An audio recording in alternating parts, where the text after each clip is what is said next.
This video contains topics of violence, death, and murder. Viewer discretion is advised.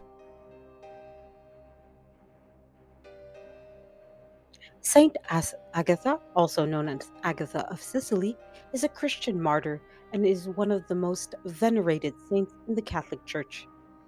While some details of her life are surrounded by legend and hagiography, her story has been passed down through centuries. Saint Agatha is believed to have been born around the year 231 AD in Catania, Sicily. She came from a wealthy and noble family, and her parents were devout Christians. Agatha dedicated herself, to a life of chastity and consecrated her virginity to God at an early age. Agatha lived during the reign of Roman Emperor Decius, at a time when Christianity faced heavy persecution. Despite the risks, Agatha openly embraced her Christian faith and devoted her life to prayer, charity, and helping those in need. The Roman governor Quintinius, captivated by Agatha's beauty, attempted to force her into marriage. However, she remained steadfast in her vows of chastity and rejected his advances. Enraged by her refusal and her Christian beliefs, Quintinius subjected Agatha to severe persecution. Agatha endured various forms of torture, including the cutting off of her breasts, which is the most widely known aspects of her martyrdom. According to the tradition, Agatha experienced miraculous healing, with her wounds being miraculously restored. Despite the physical and emotional torment, she did not renounce her Christian faith. Agatha eventually succumbed to the injuries and was unalived in prison around the year 251 AD. Before her death, she said that she had a vision of Saint Peter who comforted her and healed her. Agatha's martyrdom made her a revered figure in early Christian church. Her feast day is celebrated on February 5th in the Roman Catholic Church, and she's also venerated in the Eastern Orthodox Church.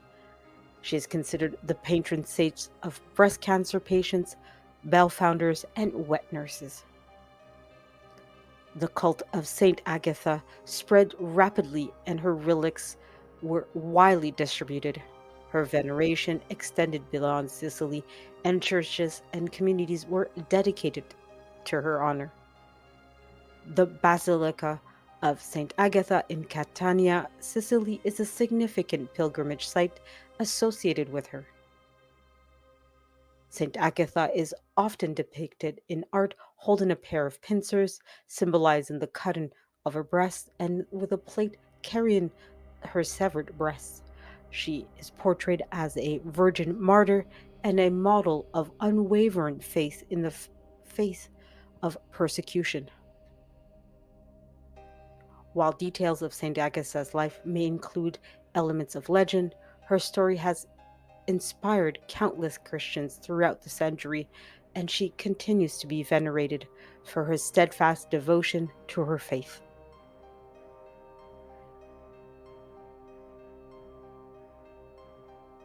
Saint Agatha is often depicted in arts with specific symbols and attributes that highlight key aspects of her life, martyrdom, and Christian devotion. Here are some of the common elements of Saint Agatha's iconography. One of the most distinctive features is the depiction of Saint Agatha is the presence of her severed breast. This symbolizes the gruesome torture she endured during her martyrdom. Artists often depict her holding or presenting her breast on a plate, emphasizing her sacrifice and unwavering commitment to her Christian faith. In many artistic representations, Saint Agatha is also shown holding a pair of pincers or tongs. This is in reference to the instruments used in the torture of cutting off her breast. The pincers serve as a powerful and poignant symbol of her suffering.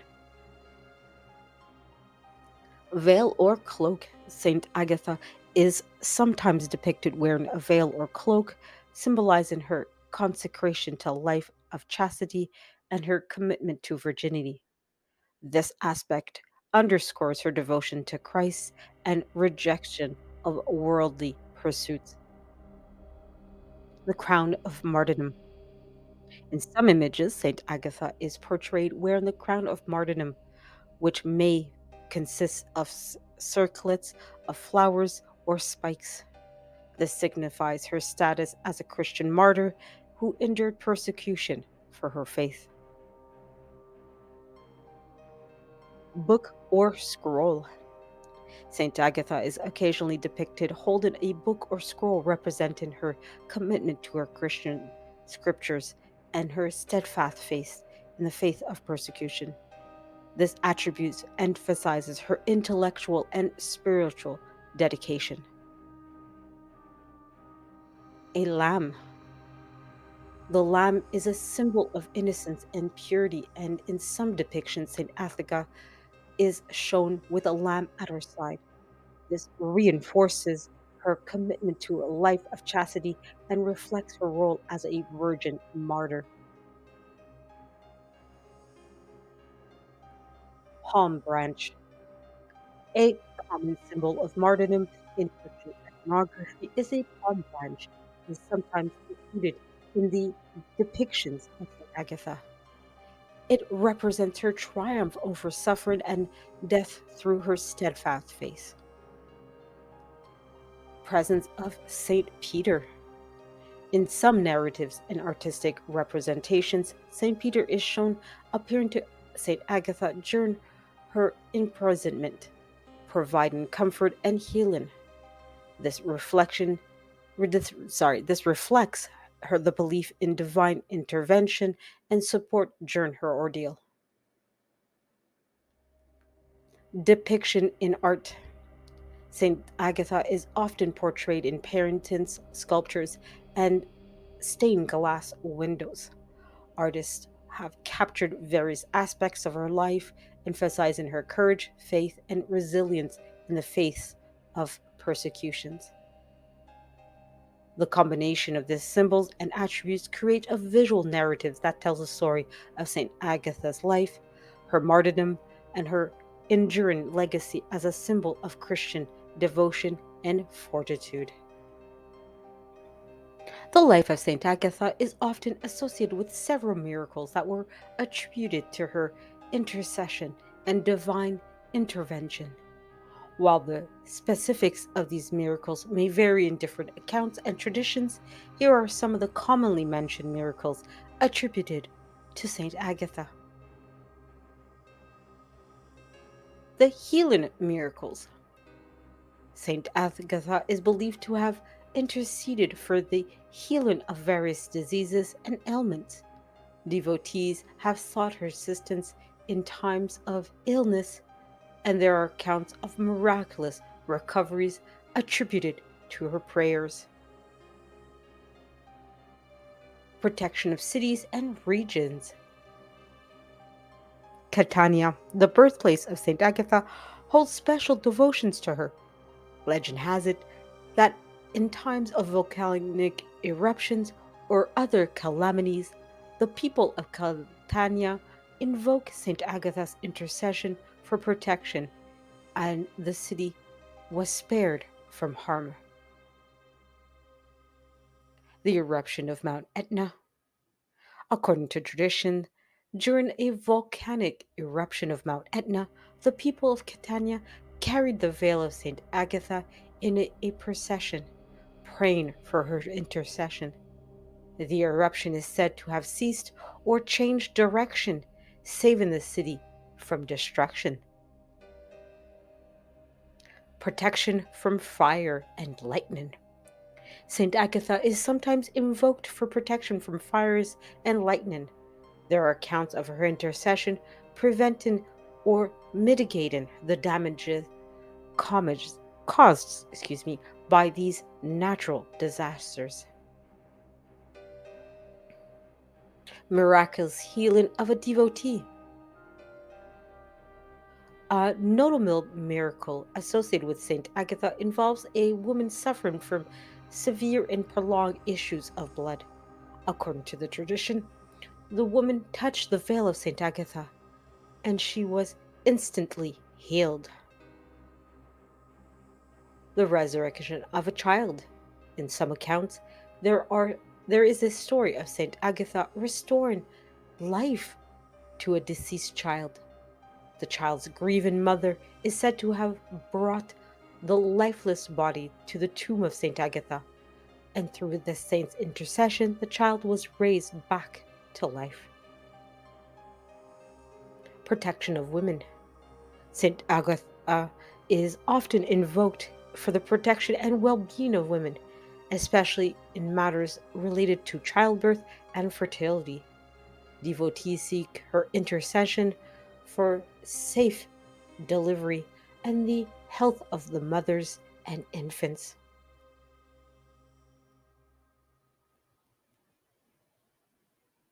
It's important to note that the stories of miracles associated with saints, including Saint Agatha, often have historical and cultural variations. The accounts mentioned above are based on hagiographical traditions, and the emphasis is on the spiritual significance of these miracles in context of Saint Agatha's role as a Christian martyr and intercessor. The process of canonization or declaration of someone as a saint in the Catholic Church involves several stages. It's important to note that Saint Agatha predates the formalized canonization process established by the Catholic Church in later centuries. The canonization process, as we know it today, has evolved over time. Here's a general overview of the stages involved. Local veneration. Initially, saints were often recognized through local veneration. People in a particular region or community would honor individuals who were considered virtuous or who had died for their faith. Saint Agatha gained widespread veneration in Catania, Sicily, and her cult grew locally. Martyrdom and early recognition. Saint Agatha's recognition as a saint is closely tied to her martyrdom. The early Christian communities often honored those who had died for their faith, and Agatha's steadfastness in the face of persecution contributed to her early recognition as a martyr and a saint. The cult of martyrs. In the early centuries of Christianity, there was a strong emphasis on the cult of martyrs. Devotion to those who had suffered and died for their Christian beliefs played a significant role in development of Christian spirituality. Saint Agatha became a prominent figure in this cult. Canonical recognition. The formal canonization process, as we understand it today, did not exist in the early centuries of Christianity. However, local recognition and veneration of saints eventually led to more structured process within the Catholic Church. The formal canonization process. Over time, the Church established a formalized process for the canonization of saints. This process typically includes the following stages. The first step involves an investigation into the life, writings, and reputation for holiness of the individual. If the local bishop finds that there is a cause for canonization, the person is declared a servant of God. After a thorough examination of the person's life, writings, and the evidence of heroic virtues, the congregation for the causes of saints can recommend that the Pope declare the person as venerable. Beatification. The next step is beatification, where the evidence of miracles attributed to the intercession of the candidate is required. Once beatified, the person is given the title as blessed. Canonization. A second miracle is typically required. Upon confirmation of the second miracle, the Pope can declare a person a saint. Feast day and devotion. Once canonized, a saint is officially recognized by the Catholic Church, and a feast day is assigned to commemorate the saint's life and contributions. Devotion to the saint often extends beyond local community to the universal church. Saint Agatha's recognition as a saint predates the formal canonization process, and her veneration grew organically through the centuries. The specifics of her recognition as a saint may not follow the stages of the modern canonization process, but her status as a revered and venerated saint is firmly established in the Catholic Church and beyond.